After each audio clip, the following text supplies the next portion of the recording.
ವಿಶ್ವಾಮಿತ್ರ ಮಹರ್ಷಿಗಳು ದಶರಥ ರಾಜನ ಅರಮನೆಗೆ ಬಂದು ರಾಮನನ್ನ ಅವರ ಜೊತೆ ಕಳುಹಿಸಿಕೊಡ್ಲಿಕ್ಕೆ ಹೇಳಿದಂತಹ ಮಾತುಗಳನ್ನು ಕೇಳಿ ಮತ್ತು ಅವುಗಳನ್ನು ಮತ್ತೆ ಮತ್ತೆ ಜ್ಞಾಪಿಸಿಕೊಂಡು ಕಡು ದುಃಖದಿಂದ ರಾಜ ಮುಹೂರ್ತ ಕಾಲ ಮೂರ್ಛಿತನಾಗಿ ಬಿದ್ದು ಹೋದ.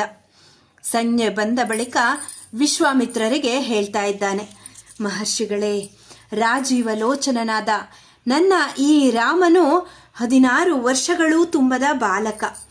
ಇಂತಹವನಿಗೆ ರಾಕ್ಷಸರೊಡನೆ ಯುದ್ಧ ಮಾಡುವ ಯೋಗ್ಯತೆ ಇದೆ ಎಂಬುದನ್ನು ನಾನು ಹೇಗೆ ನಂಬಲಿ? ಆದರೆ ಇವನನ್ನು ಕಳುಹಿಸಲಾಗದ ಮಾತ್ರಕ್ಕೆ ತಮ್ಮ ಯಜ್ಞದ ರಕ್ಷಣೆ ಆಗಲಾರದೆಂದು ಭಾವಿಸಬೇಕಾಗಿಲ್ಲ. ನನ್ನಲ್ಲಿ 1 ಅಕ್ಷೌಹಿಣಿ ಸೈನ್ಯವಿದೆ. ಈ ಅಪಾರ ಸೈನ್ಯಕ್ಕೆ ನಾನು ಒಡೆಯನಾಗಿದ್ದೇನೆ. ಈ ಸೈನ್ಯದೊಡನೆ ಬಂದು ಆ ರಾಕ್ಷಸರೊಡನೆ ನಾನೇ ಯುದ್ಧ ಮಾಡುತ್ತೇನೆ. ಮಹರ್ಷಿಗಳೇ, ನನ್ನ ಸೇನಾಪತಿಗಳೇನೂ ಸಾಮಾನ್ಯರಲ್ಲ, ಶೂರರಾಗಿದ್ದಾರೆ. ಅಸ್ತ್ರ ವಿಶಾರದರೂ ಕೂಡ ಆಗಿರುವ ಇವರು ರಾಕ್ಷಸರೊಡನೆ ಯುದ್ಧ ಮಾಡಲು ಸಮರ್ಥರಾಗಿದ್ದಾರೆ. ಆದರೆ ರಾಮನನ್ನು ಮಾತ್ರ ಕರೆದೊಯ್ಯಬೇಡಿರಿ. ವಿಶ್ವಾಮಿತ್ರರೇ, ಸೈನ್ಯಗಳನ್ನು ಮಾತ್ರವೇ ಕಳುಹಿಸುವೆನೆಂದು ತಿಳಿಯಬೇಡಿ. ನಾನೇ ಧನುಷ್ಪಾಣಿಯಾಗಿ ಯಜ್ಞ ರಕ್ಷಣಾರ್ಥವಾಗಿ ಬರುವೆನು. ಸೈನ್ಯಕ್ಕೆ ನಾನೇ ಮುಂದಾಳಾಗಿ ನಿಂತು ಎಲ್ಲಿಯವರೆಗೆ ನನ್ನ ಪ್ರಾಣಗಳು ಉಳಿದಿರುವವೋ ಅಲ್ಲಿಯವರೆಗೂ ನಿಮ್ಮ ಯಜ್ಞಕ್ಕೆ ವಿಘ್ನವನ್ನು ಉಂಟು ಮಾಡುವ ರಾಕ್ಷಸರೊಡನೆ ಎಡೆಬಿಡದೆ ಹೋರಾಡುತ್ತೇನೆ. ಮುನಿಪುಂಗವರೇ, ನಾನೇ ಅಲ್ಲಿಗೆ ಬರುತ್ತೇನೆ. ತಮ್ಮ ವ್ರತಾನುಷ್ಠಾನವು ಸುರಕ್ಷಿತವಾಗಿ ನಿರ್ವಿಘ್ನವಾಗಿ ನೆರವೇರುತ್ತದೆ. ಇದರಲ್ಲಿ ಯಾವ ಸಂಶಯವೂ ಇಲ್ಲ.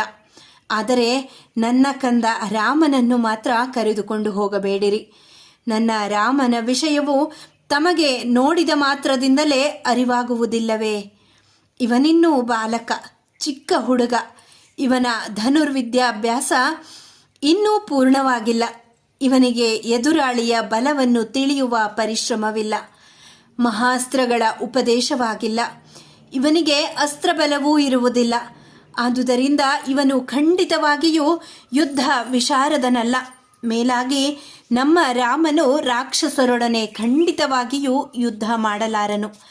ಏಕೆಂದರೆ ರಾಕ್ಷಸರು ಕಪಟ ಯುದ್ಧ ಮಾಡುವವರು. ನಮ್ಮ ರಾಮನಿಗೆ ಕಪಟವೆಂಬುದೇ ತಿಳಿಯದು. ಒಂದು ವೇಳೆ ನೀವೇ ಇವನಿಗೆ ಸಕಲವಾದ ಅಸ್ತ್ರಗಳನ್ನೂ ಉಪದೇಶಿಸಿ ಸಂರಕ್ಷಿಸುವುದಾಗಿ ಹೇಳಿದರೂ ನಾನು ರಾಮನನ್ನು ಬಿಟ್ಟು ಕ್ಷಣ ಮಾತ್ರವಾದರೂ ಜೀವಿಸಿರಲು ಇಚ್ಛಿಸುವುದಿಲ್ಲ. ಈ ಒಂದು ಕಾರಣದಿಂದಲಾದರೂ ನೀವು ರಾಮನನ್ನು ಕರೆದುಕೊಂಡು ಹೋಗುವುದು ಯುಕ್ತ ಎನಿಸುವುದಿಲ್ಲ.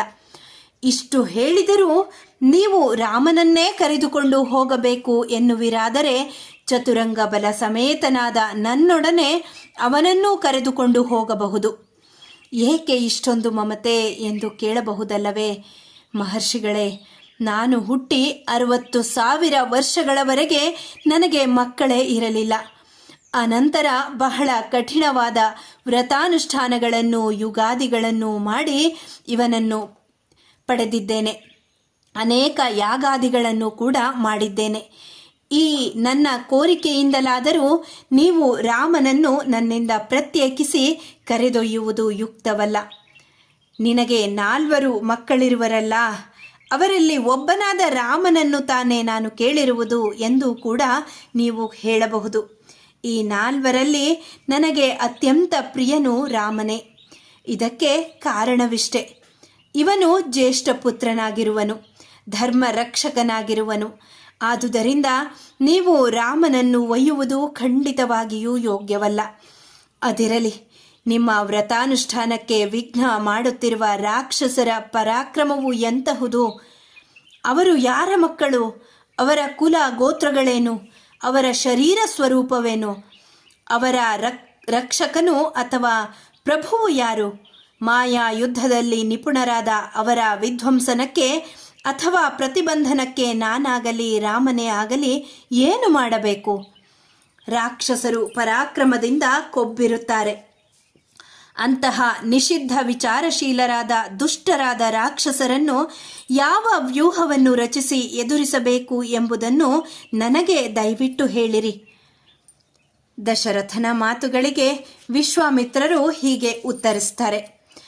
ದಶರಥ ಮಹಾರಾಜ, ಪುಲಸ್ತ್ಯ ವಂಶದಲ್ಲಿ ಹುಟ್ಟಿರುವ ರಾವಣ ಎಂಬ ರಾಕ್ಷಸನು ಬ್ರಹ್ಮನಿಂದ ವರವನ್ನು ಪಡೆದು 3 ಲೋಕಗಳನ್ನು ಬಾರಿ ಬಾರಿಗೂ ಹಿಂಸಿಸುತ್ತಿದ್ದಾನೆ. ಅವನು ಅಪಾರವಾದ ಸೇನಾ ಬಲದಿಂದ ಕೂಡಿದ್ದಾನೆ.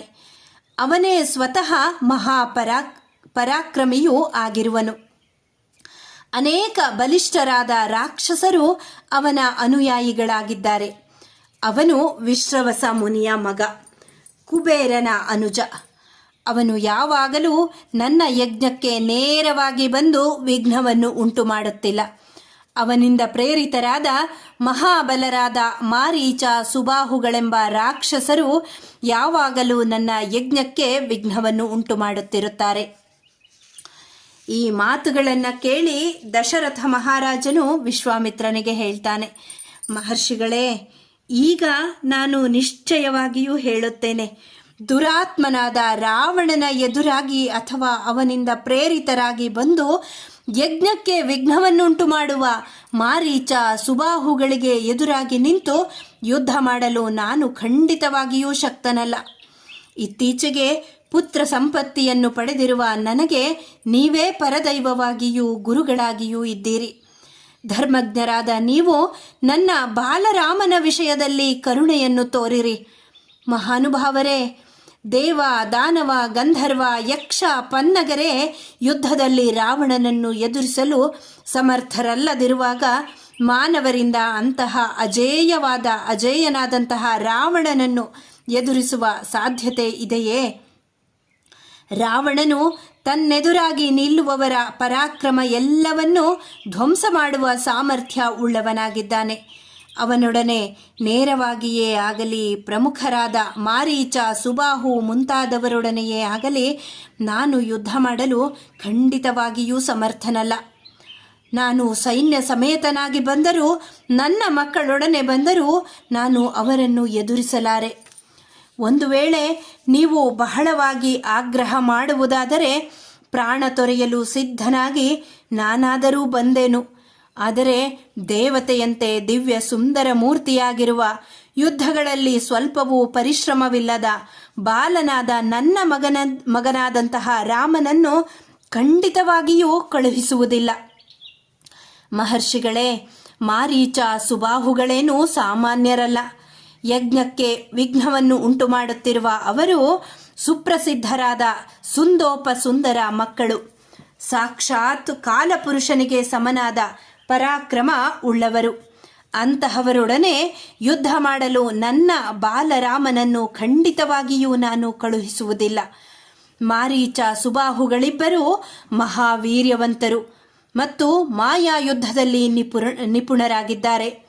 ಬೇಕಾದರೆ ಅವರಲ್ಲಿ ಒಬ್ಬನೊಡನೆ ಯುದ್ಧ ಮಾಡಲು ನನ್ನ ಸ್ನೇಹಿತರೊಡನೆ ನಾನು ಮಾತ್ರ ಬರುತ್ತೇನೆ. ಹೀಗೆ ದಶರಥನು ಅಸಂಗತವಾಗಿ ಮಾತುಗಳನ್ನಾಡಲು ಕೌಶಿಕರಿಗೆ ಪರಮ ಕ್ರೋಧ ಉಂಟಾಯಿತು. ಯಜ್ಞದಲ್ಲಿ ಚೆನ್ನಾಗಿ ಹುತವಾಗಿರುವ ಅಗ್ನಿಗೆ ತುಪ್ಪವನ್ನು ಸುರಿದರೆ ಅದು ಭುಗಿಲೇಳುವಂತೆ ಮಹರ್ಷಿ ಎಂಬ ಬೆಂಕಿಯು ರೋಷದಿಂದ ಭುಗಿಲೆದ್ದಿತು. ಇಲ್ಲಿಗೆ ಬಾಲಕಾಂಡದ 20ನೇ ಸರ್ಗ ಸಂಪನ್ನಗೊಂಡಿದೆ. ಧನ್ಯವಾದ.